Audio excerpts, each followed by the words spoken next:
So you want to start a technology business in a recession. The too long didn't read version of this video would just be the word don't, repeated over and over again for the next 15 minutes. What we are going to do in the next 15 minutes is I'm going to take you through what you have to do strategically and tactically to start up or scale up a technology business in a recession. Let's do it. The problem with trying to start or scale a business in a recession is that money starts to behave strangely. Specifically, we see aberrant behaviors about how customers buy and about how investors invest. In any business, cash is king, so any change to the way that cash flows around in the economy is likely to affect our business. So we're going to look at both these issues from the demand side, i.e. how customers change how they buy, and supply side, i.e. how investors change how they invest, as we go through this video. In short though, it comes down to the fact that there is less money about. That is what a recession is in terms of how business owners feel it. It's a reduction of the amount of cash available to your business, either through sales or through investment. As you as a business owner exist primarily to maximize and grow profits, any reduction in the amount of cash that's available to flow into your business represents an existential threat, which is why it's important to modify the strategy and tactics that we're using to grow the business. In a recession, there are broadly two ways that people behave. If you are a very secure person and very sophisticated, recessions are a great opportunity to make serious money. If you're able to invest while there's blood on the streets, your chance of being able to find a bargain goes up significantly because people are desperate. However, most founders in early stage businesses are not very secure, even if they are very sophisticated. In this situation, when there's blood on the streets, usually the best course of action is to practice restraint. And I would actually suggest the best course of action would be for you to take the year off and wait for the recession to pass. But this video is about moving forward, not chickening out. So we are going to split the discussion into three parts. 1, the numbers, 2, demand, and 3, supply. 1, the numbers. My professional career has seen 2 recessions in the UK, although I technically started my career during a recession, but back then I was in my early 20s and knew nothing about nothing, so I'm not counting the early 90s recession. In particular, during the 2008-2009 financial crash, I had a software company, and the things I'm seeing at the time of recording this video at the end of summer 2023 mirror closely what I saw back then in 2008 and 9. Also, I'm not an economist. I have that sort of layperson's understanding about how recessions work just by virtue of having lived through them, but I did find some things when researching this video that surprised me, and maybe they'll surprise you too. The UK is not, as of September 2023, in a recession. If you're asking me for a personal opinion, I would say that we are in a functional recession, and I use the term functional recession because although we haven't reached that technical definition of 2 consecutive quarters of negative growth, the behaviours I am seeing out there closely mirror what I saw as a business owner back in 2008 and 9. In the 10 years pre-COVID, the UK tended to see quarter-on-quarter growth of around 0.5% per quarter. Over the past 5 quarters or 15 months to today, growth in the UK has been pretty sketchy, running at about 0.1%. Given the typical age review of one of my videos, I want to frame this by looking at the recessions in 1980, 1990 and 2008 and 9, and I'm going to ignore what happened with COVID because what happened then was just weird. So those 3 recessions each lasted 5 quarters or 15 months and saw considerable contractions over the period. Here's the 1980 to 81 recession that starts off quite sharp but tapers off, the 1990-91 recession, which is pretty chill in comparison, and the 2008-2009 recession, which really starts to bite after we see Lehman Brothers go down in September 2008. The reason why I'm going through this is that although we can't predict recessions, planning for a recession to last 15 months seems about right given those last 3. You could argue that given the low growth in the UK for the last 15 months, maybe we're getting to the end of 15 months of a functional recession and everything's going to be sunshine and rainbows, but given the mood out there, I doubt it.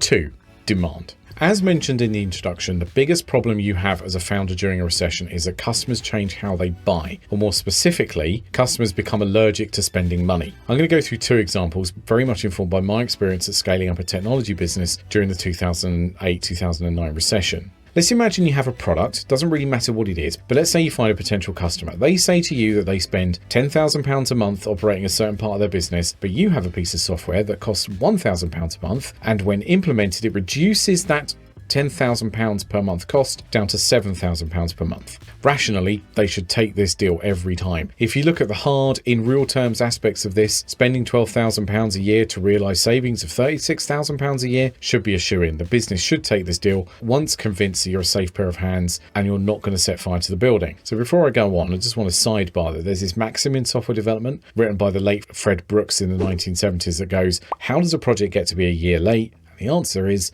1 week at a time. Hold that thought. So in this scenario, imagine your customer contact is the operations director, and to get this deal signed off, it needs board approval. So imagine it's July and your operations director goes to the board meeting, but it happens to fall on the day that the Bank of England announces a hike in interest rates and the CEO has a couple of buy-to-let properties that they're currently trying to remortgage. Although it's not a huge amount of money to them in real term, it's enough to put them unconsciously in a mood where they're not up for spending money. Your tame operations director goes to speak at the meeting and the CEO says, "We're a bit short of time today, can we bump this to next month?" So now your tame operations director goes back to you and says, "I'm very sorry, it's going to be August." And August comes and you hear nothing, and a few days later you chase him, to which they say, "Very sorry, I had COVID and I had the week off and I missed the meeting, so we bumped it to September." Although that first presentation should have been July, you would have done that initial outreach back in April. So there is now a 5-month gap between April and September where nothing has moved in any meaningful sense. Now in the September board meeting, your operations director goes to present. The CEO says, "You know what, just not happy with the state of the economy. I think we're heading into recession, so I don't want to talk about any new spending plans until the new year." At this point in the cycle, you're dealing with September having started in April and now know there will be no movement until January, probably February. That's almost a year. Now this happens all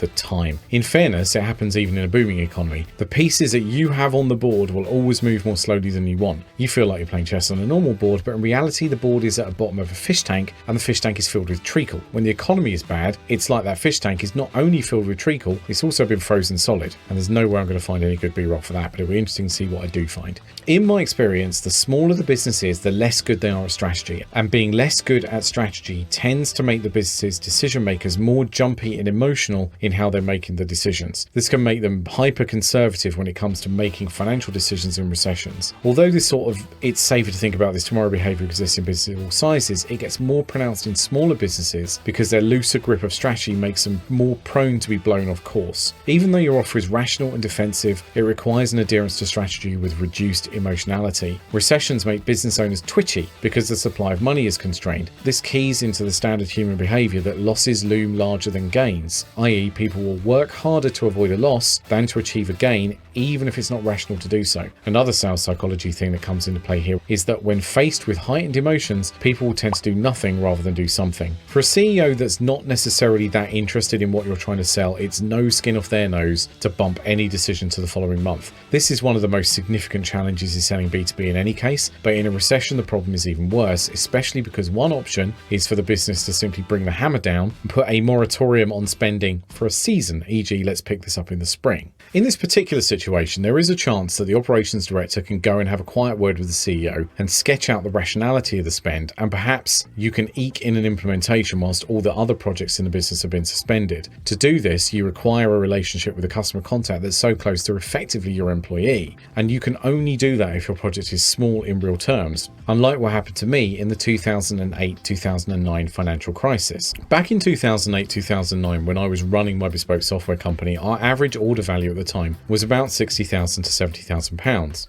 We'd been having a rough year from the start of 2008, which now that I looked at the GDP figures for this video, I realised there was a recession going on. When Lehman Brothers went under, everything stopped. Every project we had in the pipeline evaporated over the next fortnight, with every single customer saying they'll come back and look again after Christmas. As you can imagine, this was pretty devastating on our cash flow. The problem with very large spends during a recession is that cash in the bank is safe and giving it to you is not safe.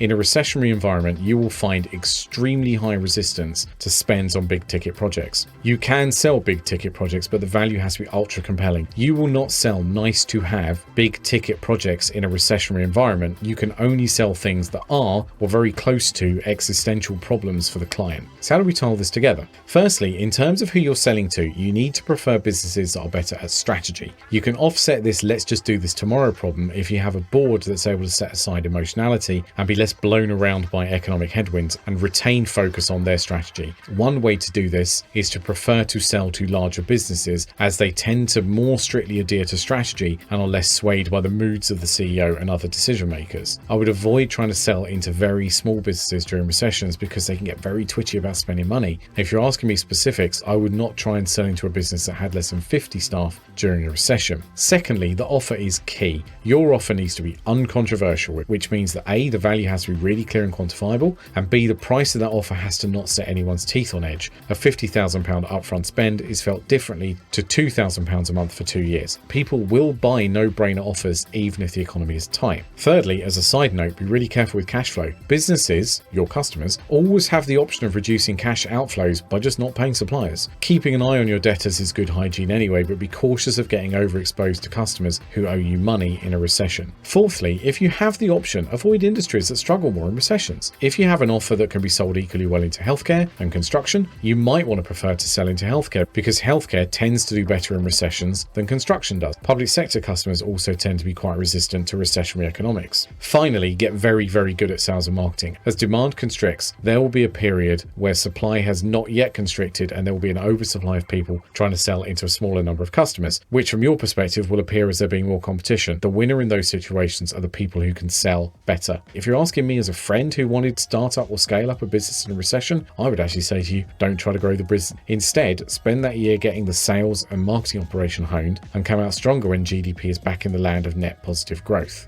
3. Supply. The simplest way to build a business is through cash flow, i.e. all you have to do is start making enough profit so that you can plow that cash back into the business to fund the commercial bits, business development, sales and marketing, and the software development / product development bits to move your story on. For me, the most pleasing metaphor that I know of for this is getting the flywheel up to speed, i.e. you have to be able to fund and do enough activity to get a flywheel spinning, at which point it becomes self-sustaining and you're off to the races. Some businesses want to go a bit faster and don't want to slog away getting the flywheel up to speed by increasing cash inflows, instead preferring to use investment as a sort of turbo boost. Most startup businesses, if the founder is a non-technology person or the founding team of non-technology people, need to get some investment in order to build the version 1 MVP, most valuable product that they take to market, and fund the initial marketing / business development activities. However, as per the last section, the problem with recessions is that money is too tight to mention, and the investment market typically dries up too when the market is down. There are broadly 3 types of investment that a business can get, and the inflow of cash we're talking about here are ones where someone is giving you cash in exchange for equity, so I'm not talking about loans or grants or other kind of oddities about how you can bring money in. The first one is FF and F, and when I was growing up, I was taught that this was meant friends, families and fools, but that's exclusionary language, so I prefer to use followers. The idea of FF and F is that these are people who are close to you and there is a personal relationship, and the strings attached to the money are more like gossamer threads of trust, rather than the unbreakable carbon nanotubes one might build a space elevator with. The second is angel investing, which is where an individual who has a bit of cash fancies putting it into your startup. And the third is institutional investment, which is what we mean when we say venture capital. All 3 of those investors have different profiles and they sort of linearly map to a kind of metric around confidence and trust. Your mum,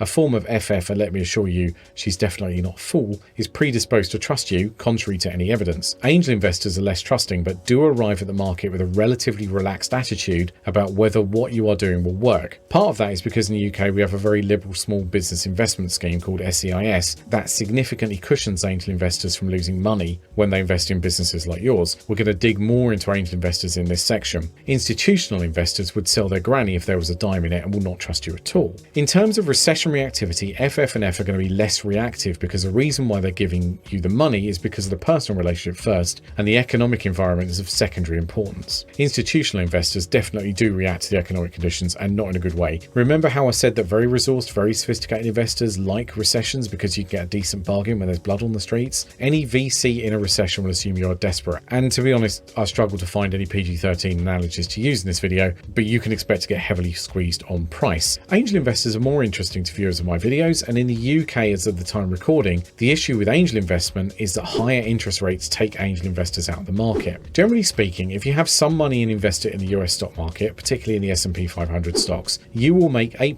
to 10% per year on average over the long term. So any investment an angel is looking to do has to do better than that. What brings angel investors into the market is either A, the fact that they want to make more than 10% per year, or B, that they want to do something more interesting with their money, and actually having a relationship with the founder and helping to grow their business is interesting to them. Interest rates at 0.25% created a lot of angel investors because if you had a chunk of money sitting around, it was difficult to do anything with it that was interesting. In the UK, in September 2023, you can get 5.0 to 5.2% interest in an instant access savings account, and interest rates are still predicted to go up. The fact that you can now invest at 5% expected to go up takes a lot of angel investors out of the market. You also need to factor in that a lot of angel investors are older and have one eye on retirement, and they have now seen 3 recessions and are not up for losing their nest egg before retiring. As a result, a lot of angel investors are calling it quits. If you're an early stage startup within the UK, you are likely seeking between 125,000 and 150,000 for your initial seed investment. You would normally split that roughly 50-50, with 50% software development / product development and 50% business development / sales and marketing. That's the sort of money required to move the needle of a startup. That is going to be a stretch for FF&F, even in an up market. Using anecdotal finger in the air data, I would imagine it's workable enough to find 50,000 from your own funds and FF&F, leaving 75 to 100,000 pounds from angels.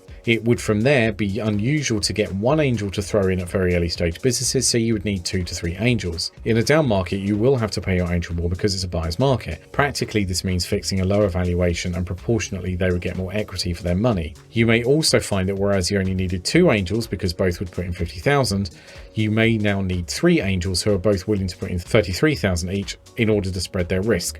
This adds complexity and work at your end, but it also adds time. Investment always takes masses of time longer to bring in than you think it would. My analogy before about the chessboard at the bottom of a fish tank full of syrup, imagine that, but imagine that you're on Earth and the fish tank is on Mars and you're using a telepresence robot arm. It will go slow as molasses, and having to work with 3 angels rather than 2 will just add to the delay. What I would do in the situation, I'm not sure if coming out of this next recession helps. On the demand side, I suggest you wait on it, but on this supply side, I'm not convinced there is value in waiting. FF&F, as I said, is unlikely to be affected by the fact of a recession or not. They love your style and believe in you, and some of them will write checks simply off the back of that. For my audience, you're likely too early for VC money and are probably not taking advice on how to work with VCs from YouTube and or random podcasts. It's the angels that's the key, and it's likely permanent structural damage has been done to that market because of interest rate rises taking so many angels out of supply. Interest rates are not going to go back to 2008-2009 levels, especially not as we still have this inflation problem. In the 15 years before the 2008-09 financial crisis, the average interest rate in the UK was 5.5%.